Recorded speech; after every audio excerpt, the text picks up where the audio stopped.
ties. Well, I don't. I mean, as a Saints fan, I don't think, looking at the opposition, it really didn't matter who we got drawn against, because I think all three of the teams we could have played would have been a very hard game. Hull, Castleford, or Warrington would have been equally difficult, I think, for us to play against. I think they're going to be cracking matches. I said earlier, it's very, very difficult to tell as a Saints fan at the moment just where we are, because we haven't played anybody in the top six yet. And we will have done by the time we play this game, so we'll know better. I'd like to think at the moment that we're good enough to be able to win this game against Hull, but time will tell. I think out of Cass Warrington, I'm probably taking Castleford. So my prediction is Cass Saints for the final. I think they're both coin flip games. I think if Challenge Cup Hull FC turn up to the Challenge Cup semi-final against this season's St Helens side, they'd be confident. And at the moment, I think Warrington are probably a side that'll be feeling as confident as any in the competition with the way that they're going. So, I'm sliding towards the Hull FC versus Warrington final. There we go. It could go anywhere. That's exciting. My view will have changed in 4 weeks' time or whenever it is. Absolutely. 3 weeks' time when I have to predict these. Absolutely. These matches, we don't know what's going to happen with injuries. We don't know what's going to happen with form. Between now and then, a few weeks, everything could change. What's great about this is all very, very good sides. They're all playing pretty damn well at the moment. Got good records in the league and the cup. And description, they're both coin flip games. Could go anyway. And it'll be a hell of a weekend that weekend. Player of the week from this quarter-final round. Then, I mean, I'm gonna double up and say it's Satai and Sow together. I think they more than made up for the loss of Scott Taylor for this Hull FC side. They were fantastic. So I'd say those two together. I'm going for Regan Grace's hat trick as my player of the week. His scores for Saints were ultimately the difference between the two sides, and got us over a very stubborn Huddersfield. And highlight of the week, I think Darnell McIntosh's finish takes some beating, but seeing Don Manfredi come back, grab a try from a really nice bit of skill as well, just on a personal level, nicks that one. Yeah, I'm going for McMeekin's try after the basketball for Catalan. Okay, fair enough. Predictions. I think me and Alan must have both gone for Wigan last week because we didn't do great. But I was 2 out of 4 because I think I went for Catalans as well, and Alan was 3 out of 4. So yeah, but thanks to everyone for the fan views on those games, particularly the Hull Wigan game that inspired a lot of input from everyone. I think pretty good input across the board, to be honest. In every which way on that game, so fantastic stuff from you lot, the listeners. We're now going to move into other results.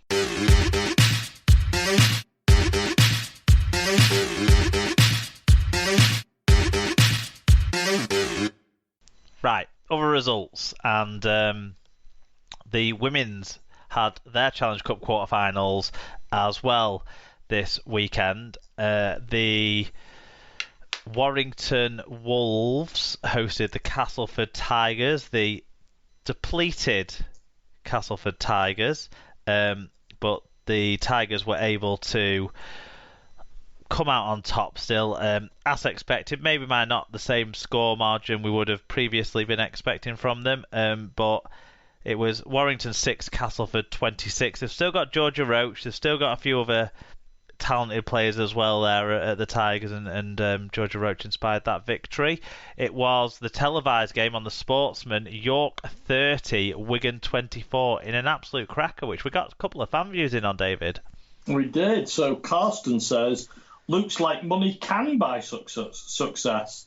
But I have to say the York City Tigers are looking good. The goal kicking was a major problem for Wigan in the first half and cost them the game, I think. Well, if Wigan had kicked all the goals, it just would have been level. So I'm not sure it cost them the game. But what you would say is Rhiannon Marshall's kicking was a big factor for York to win the game rather than the other way around. Fatboy Rob as well got in touch. He was a temporary Wigan fan for the game. He said, "For fuck's sake, Wigan, you had one job. The York Steelers dominated up front and snatched it at the end when Gracefield completed a hat-trick under the sticks. The Wigan of the women's game looked like they'd been training together for weeks. It's almost like this coup was planned all along." Oh dear, he's not letting it go, is he? Quite right. It was a really good game though. Yeah, I didn't see it. Some really strong performances from both sides. I think the guys, the York forwards were more impressive. I think you'd expect that though. Field and Rhiannon Marshall played in the halves, but is a middle forward who can play as a half as well. So we're used to seeing her wearing 13, aren't we? In Leeds and Castleford's colours. So, the fact that she was also doing a lot of first receiver and kicking didn't take away from her having an impact on the power side of things as well. But Gracefield was fantastic in the game. Deanna Limber off the bench and Alexandra Stimpson off the bench as well were both pretty decent as well for York.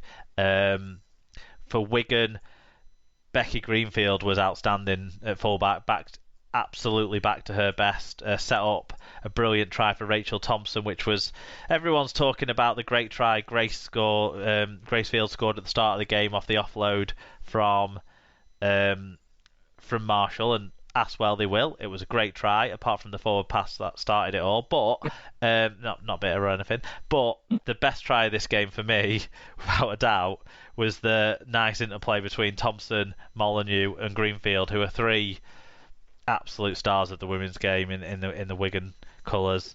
But yeah, well deserved win for York though. It was a great game between two ties that were closely matched, which, as Rob hinted earlier, they might not have been a week ago. The other two games in these quarterfinals were not as close. Leeds played Bradford and came out 66 points to nil winners. And St Helens ladies beat Featherstone 44 points to 10. And Amy Hardcastle getting another hat-trick in that one. Fran Goldthorpe, the Challenge Cup final hero for Leeds, back in with one of her tries, one of the tries in that match back in 2019, and also didn't she get a hat-trick in the grand final that year as well? She was on the score sheet with 4 for Leeds in that romp over Bradford, but Amy Hardcastle's career at St Helens is going great in the early weeks with another hat-trick there for her too. And the semi-finals will pit the two favourites, the two big guns against each other. Leeds versus St Helens, and in the other semi-final it will be York versus Castleford. I mean, it's just amazing what's happened there in that draw. When the men's draw was Warrington and Castleford, and the women's draw was York and Castleford, like all Castleford's coaching and player stealing foes. Rob's going to be absolutely fraught by the end of the Saturday the 5th, that's for sure. But that's if Castleford come through against York, I think that game now is somewhat open to conversation. I think I'd be leaning I'd be leaning St Helens and Cass to be the final.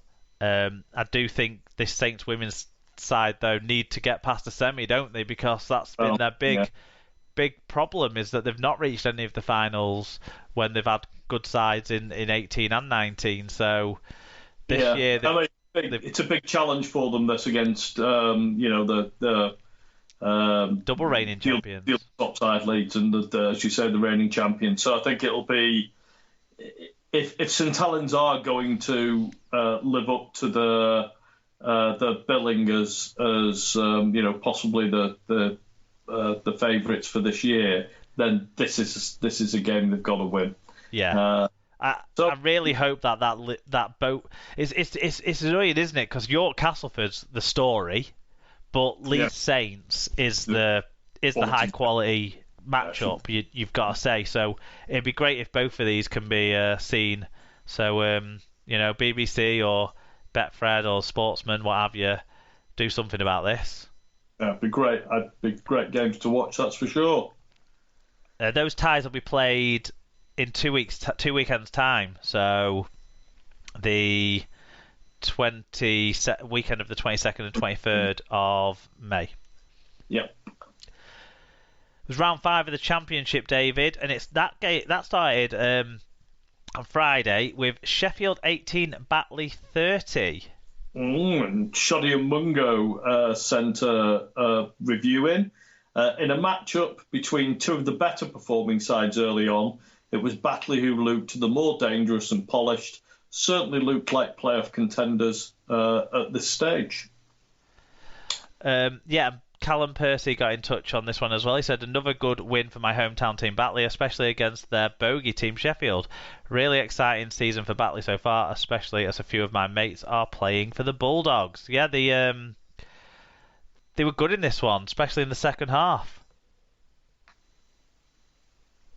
I'll take your word for it, Mark, because I didn't see it. No, I saw the highlights before, and what I've read, it looks like a strong performance from Batley. But Sheffield did start the game quite well, so and I think there was some milestones brought up during the game as well. Rob Warrensley got his 200th try. They were saying on the commentary, which just seemed remarkable.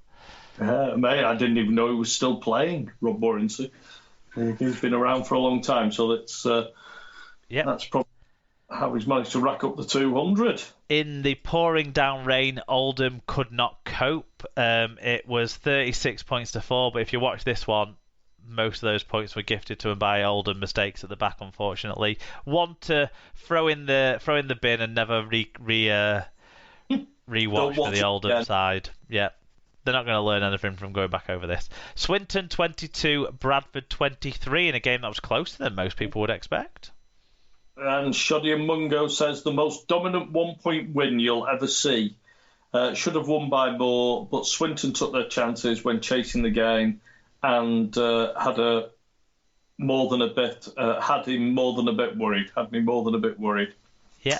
Nico Rizzelli from St Helens played in this one and scored the first try of the game, I think. Yeah, I've not seen anything from this one, but Swinton will be pleased to have been competitive against a side that started the season well, certainly in the last 3 or 4 games that they're on a winning streak. So all is not lost maybe for the Lions. It was London 50, Newcastle 30 in a high-scoring match that had a lot of Jared Samet.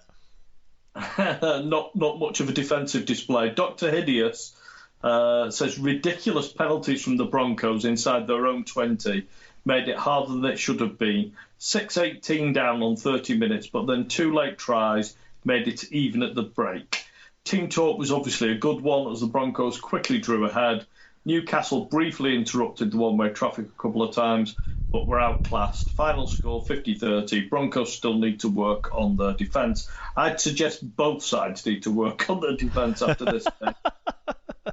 Yep. It was Toulouse 70, Widnes 0. And I'm not sure who did the commentary, but it was an English-French speaker, I think, who did the commentary. And they clearly, one of the words that they knew very well was what easy was in French, because they use that a lot, unfortunately, for Widnes fans.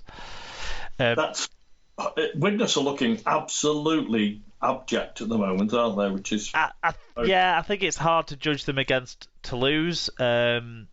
Widnes coming to terms with being a part-time team and still with a lot of kids, even though they've disbanded their academy set up. Their first team looks like it's half of an academy set up still, whereas Toulouse are an absolute powerhouse who are clearly a class in this division. Indeed. It was maybe slightly surprisingly